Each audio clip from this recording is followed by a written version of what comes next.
Packers have dropped 3 straight now and are 6-3, 1 game behind the Vikings in the NFC North, who have won 5 consecutive and are 7-2. Stephen A.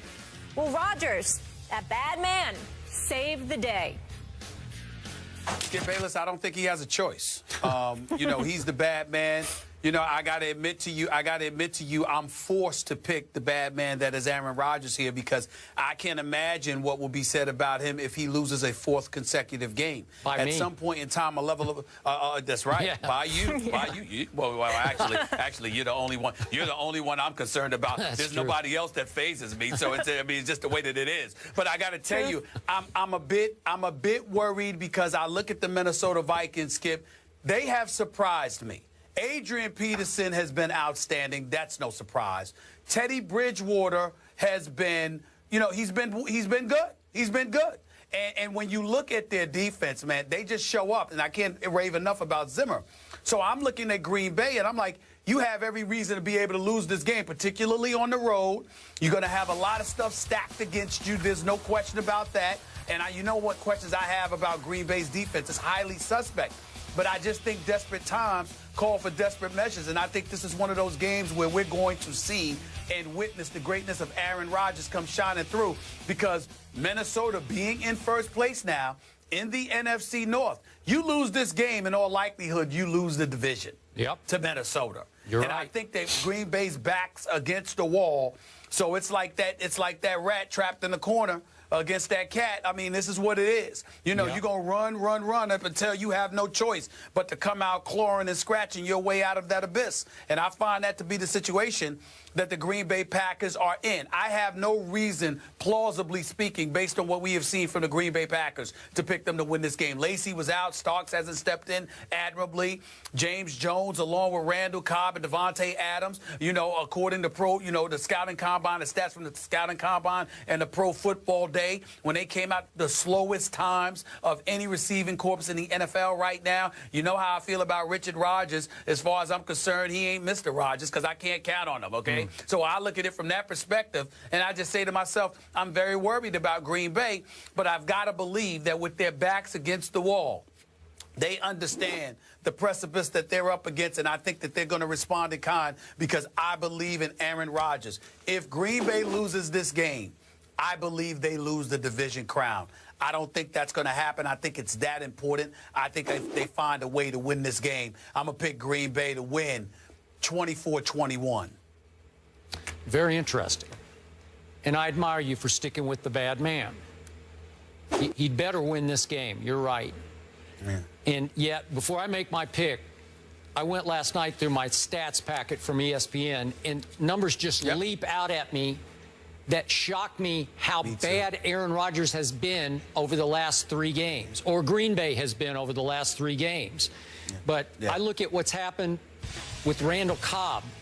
From 2011 to 2014, Aaron Rodgers completed 75% of his passes to Randall Cobb, who, when I was rooting against Rodgers, Randall Cobb would just torment me because he always seemed to get open at the most opportune moment. Now, obviously, there was Jordy Nelson to make the big defense stretching plays, but Randall Cobb made a lot of third down catches that just killed me when I rooted against Aaron Rodgers. Now, this year, he's completing only 59% of his passes to Randall Cobb and missed him, obviously, on the 2-point try in Carolina. Then I look at blitzing. First 6 games, Packers 6-0. Aaron Rodgers was blitzed only 20% of the time. And when he was blitzed, he completed 77% of his passes. Last 5 games, he's been blitzed 41% of the time and completed only 52% of his passes. He's crumbling under the – Aaron Rodgers is crumbling under the blitz. The bad man. I'm just stunned by that. And then, as you talked about running the football, first 6 games, they average 127 yards rushing. Last 3 games, 69 yards. Well, they can't do anything. They can't defend. They haven't had a sack in 3 straight games. And the Vikings have still the best rusher in pro football. The best running back in pro football is still Adrian Peterson. He looks even better than he did maybe 3 or 4 years ago. Now he's got his quickness and speed back. And their defense is just shocking me because it's a top 5. And in fact, it allowed the second fewest points in the NFL. So it's a legit defense under the great Mike Zimmer. I'll give him great because he's long been a really great defensive football coach. I knew him back to his Dallas days. He can just coach defense, and he's elevating in stature into a top 5 defensive coach, even though he is the head coach. So in the end, I say it's going to come down to me, Aaron Rodgers, Teddy Bridgewater. I'm sorry, I can't buy Teddy Bridgewater. I just can't. So I'm going to go with you this Sunday because, come on, Aaron Rodgers has to be able to beat Teddy Bridgewater in a big game of a big division sort of tilting game. Well, come on, really? You can't beat Teddy Bridgewater? You know, I hear the conclusion that you're coming to. We're there together. It's just that it's for different reasons. Like, Teddy Bridgewater isn't going up against the same defense as Aaron Rodgers. No. So when you say Aaron Rodgers, can he beat Teddy Bridgewater? I know that. He's not Aaron Rodgers, but Zimmer and the way, this is the #2 ranked defense in the NFL we're talking about here. And so when we're looking at it from that perspective and the way that they can get things done, Teddy Bridgewater going up against Green Bay is an entirely different thing than Aaron Rodgers going up against Minnesota. I guess it evens the scales to some degree because Green Bay's defense is suspect, and while Minnesota's defense is formidable, Green Bay has the Aaron Rodgers. But when we talk about, Skip, him being pressured in the pocket, look, Aaron Rodgers has been pressured in the pocket in the past. This is not phasing him. What's phasing him is that those receivers aren't getting open, and he has to hold on to the ball a little bit longer because he's trying to find somebody who's open. But I'm thinking Aaron Rodgers scrambling out of the pocket, Aaron Rodgers running with the football, Aaron Rodgers moving the chains, extending the play, and doing what he can to assist in grinding Minnesota down and working them into the ground. I think that's the kind of stuff that's going to happen, that have to transpire. And not only that, you're going to need it to transpire to keep Adrian do. And so when I look at it from that perspective, you and I both reached the same conclusion. Aaron Rodgers has to find a way to win this game. Because if he finds a way to win this game, if he does not, rather, they have lost 4 straight. And let me tell you something, Skip Bayless. As much as I love this man and as much as I believe he's the most talented quarterback I have ever seen, I can't call him that bad man anymore. He loses 4 straight. Yep. I mean, it's a problem. There's going to be a problem. So I'm hopeful. You know, I mean, I just think it's one of those situations. Minnesota's the better team because they're the more complete team. But they don't have Aaron Rodgers. And this is the kind of game your star is supposed to find a way to win for you. Yeah, I agree. But if he does lose, you're going to have to go with me and just call him bad, period. B-A-D, bad, Hanging period. up the crown. Right? Oh, it's a sad day. Well, not if he throws for 400 yards and no interceptions. If he shows up and performs and the defense blows it, that's different. But he has to perform. I'm going to be watching how he performs because he needs to be better. Okay, last point. I like Teddy Bridgewater. I have never loved him.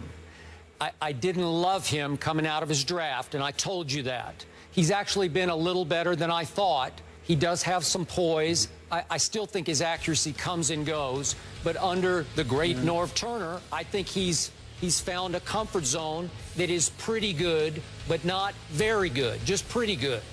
And I still say, despite what Greg Schiano said on Mike and Mike the other day, you know, he compared him to a young Joe Montana just in the way he has poise and accuracy and footwork in the pocket. I know where Greg's trying to go with that. It's a little much for me, but it is a little much. It's just a little much. I'm sorry. I get the early comparisons, the guy who was kind of overlooked coming out of the draft, Joe Montana, 3rd-round draft pick, of course. But it's like comparing anybody to Michael Jordan. Just stop. It's not fair to Teddy Bridgewater. So in this case, this is magnitude. This is the Packers, the reigning champion of your division, and you get them at home. And it's going to have buzz, and it's going to have hype, and it's going to have focal point on the home team quarterback. And I'm not sure Teddy can live up to that yet. That's just me. Mal, the only part that I disagree with you about, Skip, is that if you look at Zimmer, they've done a phenomenal job of managing Teddy Bridgewater. Yes, he's thrown 7 touchdowns, just 6 interceptions. Yep. All right, the QBR is, what is that, about 63? The quarterback rating is at 84. Yep. Not bad. He hasn't even passed for 2,000 yards on the season as of yet. But they have the #1 rushing attack even though it's the 31st passing attack, they have the #1 rushing attack. Yep. They spend a large chunk of the time moving the chains and running the football and running a relatively pedestrian-style offense, in my estimation, where Teddy Bridgewater isn't required to take but so many chances. I think when you look at it from that perspective, with Rudolph, with Wallace, and the crew, I just think that it's one of those situations where you just look at him and say, I'm not sure that's the way to go, because they sort of look at him as a game manager. He's like Minnesota's version of Alex Smith to some degree. Okay. And I think if you look at it from that perspective, I don't think it's going to be that much pressure on him. He just needs to make sure he doesn't mess up and lose the game for you. And I think Teddy Bridgewater is good at doing that. All right. I hear what you're saying, but I'm still going to boil it down in the end to Aaron Rodgers 23, Teddy Bridgewater 20. That's what I'm going to call it. Okay. All right. So you're both going with Green Bay. Vegas is not, though. Minnesota is favored by 1. And speaking of Vegas, we are all hyped for the big fight this weekend, Cotto versus Canelo. Check out Oscar De La Hoya on SportsCenter yesterday, telling you why this is must-see TV.